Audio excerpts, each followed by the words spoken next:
अस्सलाम स्टूडेंट्स, कैसे हैं आप सब। उम्मीद है आप सब खैरियत से हैं। आज हम पढ़ेंगे chemistry chapter number 5 physical state of matter. Topic हमारे पास है फ्रीजिंग पॉइंट। फ्रीजिंग पॉइंट आप लोगों ने जूनियर क्लासेस में पढ़ा था। दी ऐसा पॉइंट जहाँ पे कोई भी लिक्विड फ्रीज हो जाता है उसे हम कहते हैं फ्रीजिंग पॉइंट। बट अब हायर क्लासेस में ये डेफिनेशन सूटेबल नहीं है। आपकी जो डेफिनेशन थी वो आपकी जूनियर क्लासेस तक ही महदूद थी। अब आपने इसको डिटेल में स्टडी करना है कि बेसिकली फ्रीजिंग पॉइंट होता क्या। फ्रीजिंग पॉइंट पढ़ने से पहले थोड़ा मैं बॉइलिंग पॉइंट को रिकॉल कर लूँ ताकि आप लोगों के कॉन्सेप्ट क्लियर हो जाए और फ्रीजिंग पॉइंट भी आपको अच्छे तरीके से समझ आ जाए। हमने बॉइलिंग पॉइंट में पढ़ा था कि हमारे पास एक बीकर है, उसमें लिक्विड है। हम जब टेम्परेचर प्रोवाइड करते हैं तो लिक्विड मॉलिक्यूल्स आपस में कोलिजन करते हैं, जिसकी वजह से वेपराइजेशन होती है। वेपराइजेशन का प्रोसेस होता है। वेपराइजेशन होती है तो वेपर प्रेशर बढ़ता है। जो हम हीट ज़्यादा करते जाते हैं वेपर प्रेशर इंक्रीज़ होता जाता है और एक टाइम आता है कि वेपर प्रेशर इक्वल हो जाता है एक्सटर्नल प्रेशर के, जिसे हम कहते हैं बॉइलिंग पॉइंट के। अब देखिए, हमने हीट प्रोवाइड की है, वेपर प्रेशर इंक्रीज़ होता गया, कोलिजन ज़्यादा हो गई है, काइनेटिक एनर्जी ज़्यादा हो गई है, इंटरमोलिकुलर फोर्सेस वीक हो गई हैं। हमने पढ़ा था कि लिक्विड के मॉलिक्यूल्स में इंटरमोलिकुलर फोर्सेस जो होती हैं वो स्ट्रॉन्ग होती हैं as compare to gas molecules. लेकिन जब हम हीट प्रोवाइड करते हैं तो इंटरमोलिकुलर फोर्सेस वीक होना शुरू हो जाती हैं। जब वीक होती हैं, आहिस्ता आहिस्ता जब हम और हीट प्रोवाइड करते हैं तो इंटरमोलिकुलर फोर्सेस ब्रेक डाउन हो जाती हैं, जिसकी वजह से वेपर्स बनना शुरू हो जाते हैं। अब यहाँ पे हम बात करते हैं फ्रीजिंग पॉइंट की। तो फ्रीजिंग पॉइंट में क्या होता है, जब हम लोग ने वहाँ पे हीट हमने दी थी, यहाँ पे जब हम लोग कूल करते हैं लिक्विड को, जब हम ठंडा करते हैं इसको, पानी को हम कहते हैं, हमको कोई भी लिक्विड हम ले लेते हैं, हम जब इसको ठंडा करते हैं तो वेपर प्रेशर भी डिक्रीज़ करता है। जब हम ठंडा करेंगे उसकी काइनेटिक एनर्जी भी कम हो जाएगी। काइनेटिक एनर्जी कम होगी तो कोलिजन भी कम हो जाएगी। कोलिजन कम होगी तो वेपराइजेशन का प्रोसेस भी ख़त्म हो जाएगा। जब वेपराइजेशन का प्रोसेस ख़त्म होगा तो वेपर प्रेशर भी डिक्रीज़ कर जाएगा। जब हमारे पास पढ़ा कि वेपर प्रेशर हमारे पास डिक्रीज़ कर गया। एक चीज़ मैं आपको बता दूँ कि हमने पढ़ा था कि जो गैस मॉलिक्यूल्स में इंटरमोलिकुलर फोर्सेस वीक होती हैं वो जल्दी वेपराइज करते हैं, और लिक्विड में as compare to gas molecules vaporisation का प्रोसेस जो होता है वो ज़रा थोड़ा देर से होता है। क्यों होता है? क्योंकि लिक्विड में इंटरमोलिकुलर फोर्सेस ज़्यादा होती हैं as compare to gas molecules, जिसकी वजह से हमें ज़्यादा हीट प्रोवाइड करनी पड़ती है ताकि वो वेपराइजेशन का प्रोसेस हो सके।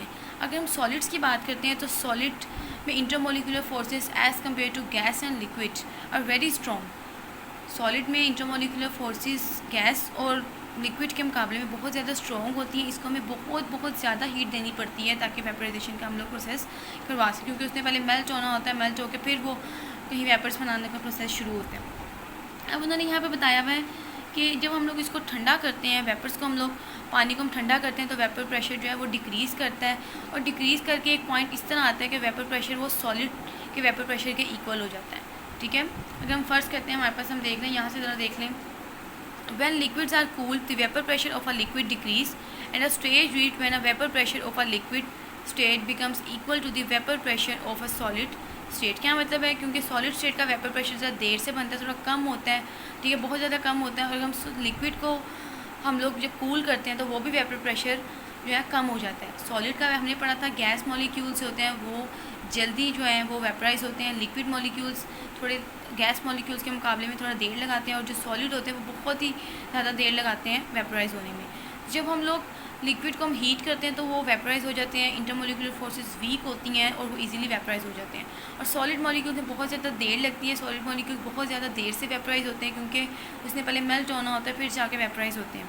अब उन्होंने कहा कि जब हम लोग वेपराइजेशन के प्रोसेस में हम देखते हैं, अब हम कहते हैं फ्रीजिंग पॉइंट हम देखते हैं, तो लिक्विड जब हम कूल करते हैं तो वेपर प्रेशर जो है डिक्रीज़ करता है और वो सॉलिड के वेपर प्रेशर के इक्वल आता है। एक पॉइंट इस तरह का आता है कि vapour pressure of liquid is equal to the vapour pressure of solid, क्योंकि सॉलिड का भी वेपर प्रेशर देर से होता है, वो कम होता है, और लिक्विड का भी वेपर प्रेशर जब हम कूल करने पे कम हो जाता है। तो एक पॉइंट इस तरह का आता है कि vapour pressure of liquid is equal to the vapour pressure of solid. इनमें एक dynamic state, dynamic equilibrium state कायम हो जाती है। डायनेमिक क्या होती है? मेंटेनेंस हो जाती है। मेंटेनेंस क्या मतलब है कि vapour pressure of liquid is equal to vapour pressure of solid. अगर हम लोग थोड़ा यहाँ पे देख लें, इस तरह देख लें कि फ़र्ज़ कर लेते हैं कि हमारे पास बीकर है, इसमें हमारे पास लिक्विड है, ये हमारे पास लिक्विड के मॉलिक्यूल्स हैं। ठीक है, इसको हमने कूल किया तो वेपर प्रेशर क्या है? डिक्रीज़ किया। ये हमारे पास हम बात करते हैं तो हमारे पास ये सॉलिड के हैं। सॉलिड के जो मॉलिक्यूल्स होते हैं हमने पढ़ा था कि एक रेगुलर पैटर्न में अरेंज हुए होते हैं। जब हमने इसको हीट प्रोवाइड की है तो आहिस्ता आहिस्ता पहले क्या होंगे? ये मेल्ट होना शुरू होंगे। ठीक है, अब हम फ़र्ज़ कर लेते हैं कि हम लोग वेपर प्रेशर जब बनना शुरू हो गए हैं तो आहिस्ता आहिस्ता जो है स्लोली इसका जो प्रोसेस है ये देखिए आहिस्ता आहिस्ता ये वेपराइजेशन, पहले ये मेल्ट होंगे फिर वेपर प्रेशर बनेगा, ठीक है। अगर हम कह देते हैं कि इसका फ़र्ज़ कर लेते हैं कि हमारे पास 2 atm इसका प्रेशर है, इसका हमारे पास कितना था लिक्विड, हम फ़र्ज़ कर लेते हैं इसका कि 4 atm था। जब इसको हम कूल किया तो इसका भी कितना रह गया है 2 atm, ठीक है। एक पॉइंट इस तरह आएगा कि वेपर प्रेशर इसका 2 atm रह जाएगा और हम इसको हीट करेंगे तो इसका प्रेशर क्या आ जाएगा 2 atm। हम ये नहीं कहते कि इसका 2 atm पे जाके रुक जाएगा, अगर हम इसको मज़ीद हीट हम देते जाएंगे तो एक टाइम इस तरह भी आएगा इसका 3 atm होगा, फिर 4 atm होगा, इसका वेपर प्रेशर बढ़ता जाएगा। लेकिन एक साइड इस तरह का एक पॉइंट हमारे पास इस तरह का आता है कि जब लिक्विड का वेपर प्रेशर जो है वो सॉलिड के वेपर प्रेशर के इक्वल आ जाएगा, ठीक है। आपको ये पॉइंट समझ आएगा। ये देखिए सबसे पहले मैं आपको एक दफ़ा दोबारा इसको देख लेती हूँ। ये देखिए हमने फ़र्ज़ किया हमारे पास लिक्विड है, लिक्विड का हमारे पास कहते हैं कि हमारे पास पहले वेपर प्रेशर कितना था, हम फ़र्ज़ कर लेते हैं, ठीक है। फ़र्ज़ करते हैं कि लिक्विड का वेपर प्रेशर हमारे पास पहले कितना था 4 atm, ठीक है। जब हमने इसको कूल किया तो इसका वेपर प्रेशर कितना रह गया 2 atm। सॉलिड की हम बात करते हैं तो सॉलिड का वेपर प्रेशर हमने पढ़ा था, सॉलिड जो होते हैं वो एक रेगुलर पैटर्न में अरेंज होते हैं, उसको जो पहले मेल्ट होंगे फिर ही वेपर्स बनेंगे जाके। अगर हम फ़र्ज़ कर लेते हैं इसका पहले 1 atm है, ठीक है, हमने इसको हीट दिया तो इसका 2 atm हो गया, फिर हमने मज़ीद हीट दिया इसका 3 atm हो गया, हमने मज़ीद हीट दिया इसका 4 atm तक हो गया इसका, एंड सो ऑन। लेकिन यहाँ पे क्या है 2 atm भी आया है, ठीक है। एक पॉइंट इस तरह का आता है कि सॉलिड का वेपर प्रेशर और लिक्विड का वेपर प्रेशर जब सेम हो जाते हैं, इक्वल हो जाते हैं, इस स्टेट को हम कहते हैं डायनेमिक इक्विलिब्रियम और इस स्टेट को हम कहते हैं फ्रीजिंग पॉइंट। जब लिक्विड का वेपर प्रेशर और सॉलिड का वेपर प्रेशर एक पॉइंट पे सेम हो जाते हैं उस पॉइंट को हम कहते हैं फ्रीजिंग पॉइंट। होप सो आप लोगों को समझ आ गया होगा इसका फ्रीजिंग पॉइंट का। बेसिकली जो वाटर का फ्रीजिंग पॉइंट होता है वो 0 डिग्री होता है। 0 डिग्री पे कोई भी जो वाटर है, वाटर की हम बात करते हैं तो वो फ्रीज़ हो जाता है, ठीक है। फ्रीजिंग पॉइंट देख लें यहाँ से ज़रा। When liquids are cooled, the vapor pressure of a liquid decrease and a stage reached when vapor pressure of liquid state becomes equal to the vapor pressure of the solid state. At this temperature, liquid and solid coexist in dynamic equilibrium and this is called the freezing point of a liquid. Freezing point क्या कि जहाँ पे liquid और solid state के जो vapour pressure होते हैं वो डायनेमिक इक्विलिब्रियम में एग्जिस्ट करते हैं, को एग्जिस्ट करते हैं, दोनों मिलके को एग्जिस्ट करते हैं, इसका हम कहते हैं फ्रीजिंग पॉइंट, ठीक है। फ्रीजिंग पॉइंट देख लें, boiling point and freezing point of a few liquids. आप लोगों के बॉइलिंग पॉइंट से बताए हुए हैं और फ्रीजिंग पॉइंट से बताए हुए हैं। कुछ आपके पास लिक्विड्स हैं, इसके बॉइलिंग पॉइंट और फ्रीजिंग पॉइंट आपने याद करनी है, आपके ऑब्जेक्टिव के पॉइंट ऑफ व्यू से बहुत इंपॉर्टेंट है। होप्स आपको समझ आ गया होगा। अच्छा इसकी फ्रीजिंग पॉइंट की डिफाइन देख लें। आप लोगों का लिखा है एट दिस टेम्परेचर, तो इस तरह डिफाइन नहीं बनती, आप इस तरह लिखेंगे temperature at which liquid and solid coexist in a dynamic equilibrium is called freezing point of a liquid, ठीक है। यहाँ पे लिखा है ना एट दिस को आप काट कर लिखेंगे, यहाँ पे टेम्परेचर एट विच, यहाँ पे लिखा हुआ देखें टेम्परेचर एट विच, ठीक है। होप्स आपको फ्रीजिंग पॉइंट का टॉपिक समझ आ गया होगा। कोई भी चीज़ इसमें मुश्किल नहीं है, कोई ये इस तरह नहीं है कि आपको ना समझ आए, ठीक है। इजीली उन्होंने इसे बताया हुआ है कि फ्रीजिंग पॉइंट क्या होता है। अगर हम फ़र्ज़ करते हैं हमारे पास सॉलिड है, हमने इसको हीट किया तो वेपर प्रेशर इसका क्या है, पहले हम फ़र्ज़ कर लेते हैं इसका 1 atm था, ठीक है। हमने मज़ीद हीट किया 2 atm हो गया, हमने मज़ीद हीट किया 3 atm हो गया, हमने मज़ीद हीट किया इसका 4 atm हो गया। इस तरह ही आगे जितना हम हीट करते जाएंगे, हीट प्रोवाइड करते जाएंगे, प्रेशर वेपर प्रेशर बढ़ता जाएगा। अगर हम फ़र्ज़ कर लेते हैं या हम कह लेते हैं कि हमारे पास वेपर प्रेशर लिक्विड का 6 atm था, ठीक है। लिक्विड का वेपर प्रेशर हमारे पास जब ये गर्म था इसका वेपर प्रेशर 6 atm था। जब हमने इसको कूल किया तो इसका 5 atm रह गया, फिर आहिस्ता आहिस्ता फिर कूल किया 4 atm रह गया, फिर कूल हुआ है थोड़ा और ठंडा हुआ है तो क्या हो गया 2 atm, फिर और कूल किया तो 1 atm। लेकिन एक साइड एक पॉइंट हमारे पास इस तरह का भी आया है कि लिक्विड का वेपर प्रेशर और सॉलिड का वेपर प्रेशर दोनों इक्वल हो गए। इस पॉइंट को हम कहते हैं फ्रीजिंग पॉइंट। यहाँ पे आप देखें कुछ आपके दिए में हैं। लिक्विड का डाइथाइल ईथर का फ्रीजिंग पॉइंट दिया हुआ -116, बॉइलिंग पॉइंट क्या 34.6। इथाइल अल्कोहल का क्या है -115, बॉइलिंग पॉइंट क्या है 78। वाटर का 0 डिग्री होता है फ्रीजिंग पॉइंट, 0 डिग्री पे जो वाटर होता है वो फ्रीज़ कर जाता है। बॉइलिंग पॉइंट क्या होता है 100 होता है वाटर का। एन ऑक्टेन है -57 freezing point and 126 boiling point. Acetic acid का इसको हम विनीगर भी कहते हैं। फ्रीजिंग पॉइंट इसका कितना 16.6 डिग्री सेल्सियस है और बॉइलिंग पॉइंट इसका क्या 118। ये आपके MCQs भी आ सकते हैं, आपको ऑब्जेक्टिव के पॉइंट ऑफ व्यू से बहुत ज़्यादा इंपॉर्टेंट है।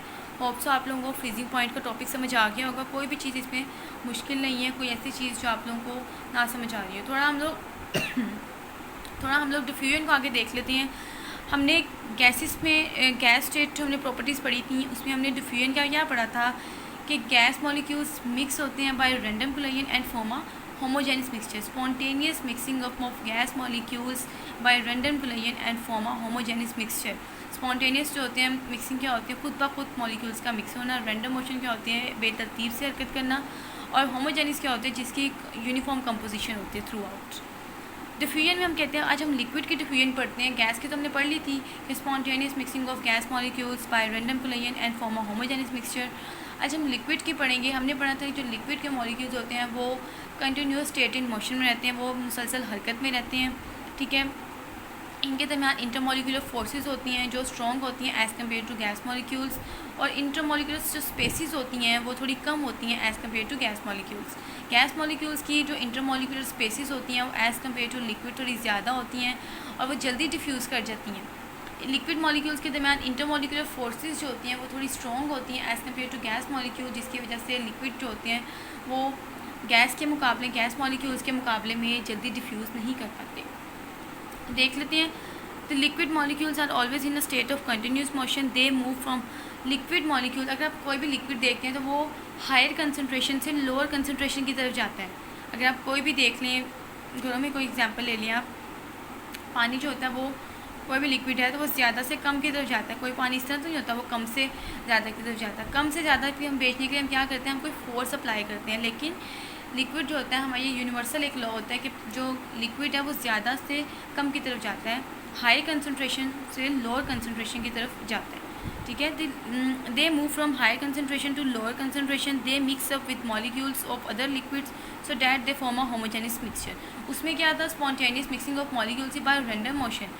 और इसमें हम क्या पढ़ रहे हैं कि लिक्विड की एक मूवमेंट हो रही है from higher concentration to lower concentration. लेकिन इसके भी जो मॉलिक्यूल्स हैं वो एक कंटिन्यूस स्टेट ऑफ मोशन में रहते हैं. बट फ़र्क इसमें क्या है कि गैस मॉलिक्यूल्स में स्पॉन्टेनियस मिक्सिंग होती थी, बेतरतीबी होती थी, और क्या था, मिक्स में रैंडम कोलिजन थी, रैंडम मोशन हो रही थी. इसमें क्या है, वाटर जो लिक्विड की हम बात करते हैं तो इसमें कंसनट्रेशन के from higher concentration to lower concentration इसकी मूवमेंट हो रही है. For example, when a few drops of ink are added in a beaker of water, ink molecules move around and after a while spread in whole of the beaker. इसका क्या मतलब है, फ़र्ज़ करते हैं हमारे पास एक बीकर है, हमने इंक इसमें फेंकनी है. ठीक है, यहाँ पे अगर इंक हमने फेंकी है अभी, तो इंक के हमारे पास यहाँ पे कंसनट्रेशन ज़्यादा है as compare to beaker. Beaker में वाटर की कंसनट्रेशन ज़्यादा है, यहाँ पे हमारे पास क्या है, इंक की कंसनट्रेशन ज़्यादा है. जब हमने फेंकी है तो पहले शुरू में क्या होता है, यहाँ पे कंसनट्रेशन इसकी बहुत ज़्यादा होती है.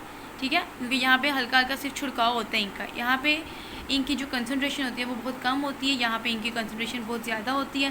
और एक टाइम इस तरह का आता है, थोड़े टाइम के बाद इंक के जो पार्टिकल्स होते हैं, मूवमेंट होती है, वो सारे पानी में मिक्स होना शुरू हो जाते हैं. वो इस तरह कोलाइड करते हैं पानी के मॉलिक्यूल्स के साथ, इस तरह कोलाइड करते हैं और वो मिक्स होकर पूरा एक सोल्यूशन, जिस तरह आप देखते हैं पानी में, आप नील की एग्जाम्पल ले लें, पानी में आप नील डालते हैं तो पहले क्या होता है कि हम देखते हैं इस शीशे में हमने नील डाला है, अभी हमने शुरू में क्या होगा, एक पॉइंट इस तरह का आता है कि हम यहाँ पे कंसनट्रेशन बहुत ज़्यादा होती है.